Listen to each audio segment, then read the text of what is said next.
Bonjour à toi cher spectateur, Malcolm and Mary de Sam Levinson. C'était un film que j'attendais beaucoup. Bon, déjà parce que c'est Sam Levinson et je n'ai jamais vu Euphoria, mais ne vous en faites pas. C'est dans mes petits cartons, c'est prévu que je regarde. Mais c'est surtout qu'en fait c'est le fils de Barry Levinson. Et Barry Levinson c'est un cinéaste que j'aime beaucoup, qui a pondu des œuvres qui sont vraiment très marquantes, même jusqu'à récemment avec The Bay, qui reste un des films de genre les plus surprenants que j'ai eu l'occasion de voir. Donc c'est un cinéaste qui m'intéresse, et donc du coup, son fils, forcément, j'avais envie de voir ce que ça donnait en tant que réalisateur, vu que je n'avais pas vu Euphoria. Le résumé pour faire simple, Malcolm est un réalisateur qui revient tout juste avec sa femme Mary de l'avant-première de son nouveau film qu'il voit déjà comme un succès. Mais le retour à la maison est difficile pour Mary, qui a la sensation que son compagnon l'a un peu oublié de son discours. C'est un film assez atypique, qui ne va pas plaire à tout le monde. Et je peux comprendre, parce que c'est une œuvre qui joue sur des codes que personnellement j'apprécie beaucoup dans le cinéma. Ces codes qui consistent à mettre en relief le monde de l'art, à questionner la place de l'artiste, mais également à jouer avec des codes de cinéma plus classiques, comme ici, la remise en question d'un couple dans une situation où ils sont poussés tous les deux à bout. Et donc du coup, ça emmène le récit dans des retranchements, mais des retranchements qui vont pas convaincre tout le monde, parce que c'est très verbeux comme long métrage, c'est vraiment réduit à un espace clos, c'est un système de mise en scène qui va beaucoup jouer avec des petits effets et qui ne va pas être grandiose dans sa mise en scène. Et du coup, je peux comprendre qu'il y ait quelqu'un qui regarde ce film et qui a la sensation de s'ennuyer devant, comme j'ai vu un peu à gauche et à droite. Pour autant, c'est une belle mise en scène qui met en relief deux très bons acteurs, portés par des dialogues qui sont vraiment très très bien ciselés. Ce sont des dialogues durs, ce sont des dialogues qui sont parfois assez violents, que certains vont même très mal vivre, je pense, parce que réellement, c'est deux êtres qui sont très autodestructeurs, mais ça on aura l'occasion d'en parler au fur et à mesure de la vidéo. Mais clairement, c'est une œuvre qui a un caractère particulier. Et ce caractère particulier, moi, il m'a totalement convaincu parce que j'ai été réceptif à ce qu'ils évoquaient. J'ai été réceptif à la manière avec laquelle ils choisissent de convoquer des aspects du couple, à la manière avec laquelle ils choisissent d'amener des émotions, d'amener des instants qui sont déchirants, et j'ai trouvé ça vraiment fort. Mais après, ça ne va clairement pas convaincre tout le monde. Filmer des acteurs est un choix cinématographique à partir du moment où l'on décide de situer une action dans un lieu clos avec pour objectif principal de montrer une confrontation imposante et forte entre deux caractères opposés portés par deux acteurs qui vont tout donner pour rendre ces personnages intéressants et importants. Sam Levinson nous plonge donc dans une grande et immense réflexion autour du couple et de l'impact de l'art dans une relation pour mettre en scène en premier lieu l'amour de manière conflictuelle et complexe, mais avant tout montrer à quel point la perspective d'un couple évolue en fonction du regard que l'on porte peut-être à la fois sur soi, mais également sur l'autre. En termes d'écriture, donc comme je disais, Sam Levinson a vraiment choisi de baser son film sur deux personnages autodestructeurs. Parce que, au-delà de leur caractère qui les oppose de manière très radicale, ce qu'il a envie de questionner ici, Sam Levinson, c'est la complémentarité d'une relation. Et donc la complémentarité d'une relation se fait généralement par le biais du fait que deux personnes qui se mettent en couple sont généralement très opposées. Et c'est dans cette opposition qu'ils vont se compléter, parce qu'ils vont s'apporter des choses l'un à l'autre. Sauf qu'ici, on choisit de nous amener deux personnages qui sont dans deux visions très différentes du couple. Il y en a une qui attend vraiment un soutien total de l'autre, et il y a l'autre qui attend vraiment une adoration complète de sa personne.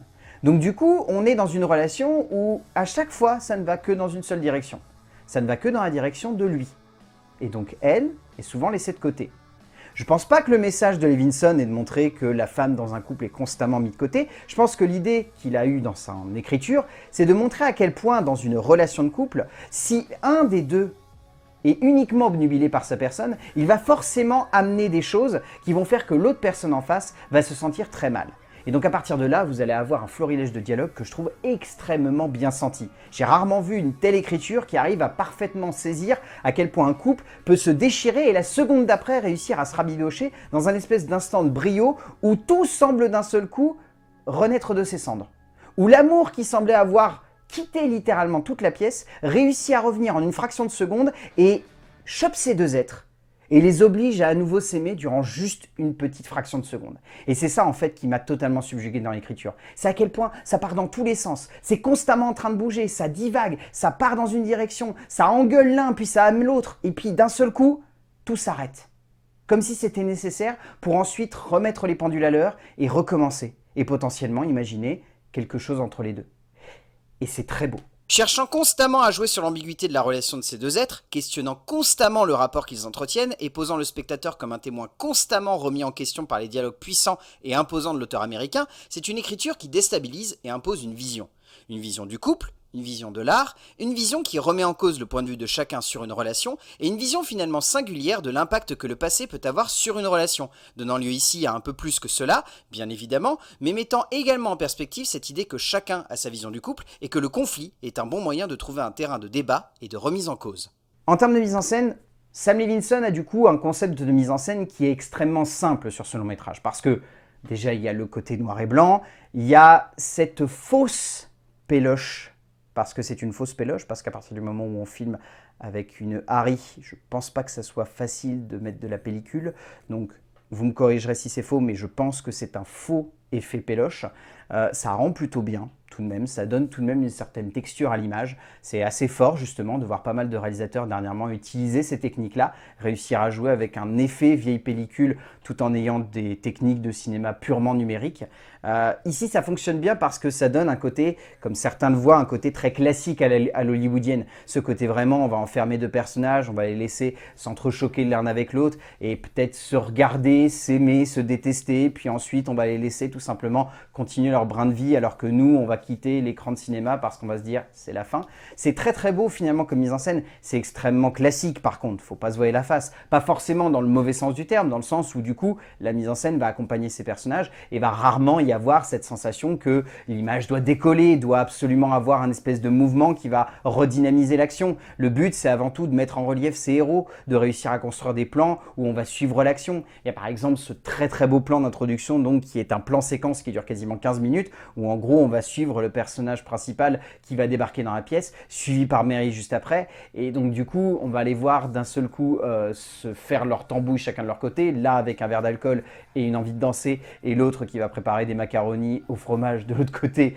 C'est d'ailleurs une très belle illustration d'à quel point les couples parfois peuvent se donner des images sans vraiment le vouloir, et cette idée-là de mise en scène elle accompagne tout le film et je trouve ça à la fois beau et en même temps très simple, mais pourtant c'est efficace. Levinson épure le plus possible son œuvre, que ce soit par ce noir et blanc finalement très évocateur, ou même simplement par la sobriété des mouvements de caméra, le film s'ouvrant sur un quasi-plan séquence de près de 15 minutes pour placer les personnages mais donnant déjà le ton de la relation. Bien évidemment, c'est un rythme particulier, donc certains trouveront le film sans doute trop lent, sans doute trop simple, parfois même un peu trop cliché par des aspects de relation ou de remise en question. Mais il est sûr et certain que Sam Levinson a un talent pour mettre en scène les conflits et les relations denses de personnages, son œuvre ici se posant comme un modèle de conflit filmé.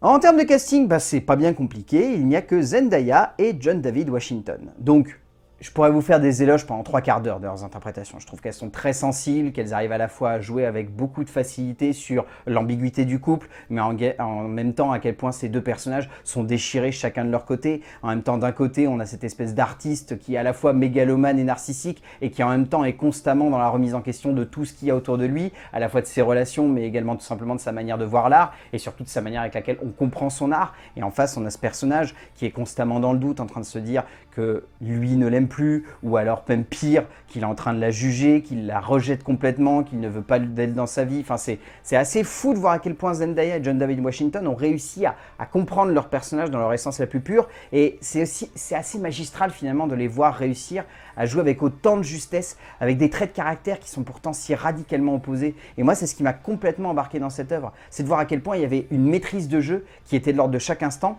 et que pour autant, on se dit que c'est presque spontané. Zendaya et Washington sont impériaux sur ce film, par instants roue libre ou dans l'excès, mais les caractères de leurs personnages poussent la relation à devenir ainsi, créant alors un duo de cinéma rare qui en impose de bout en bout.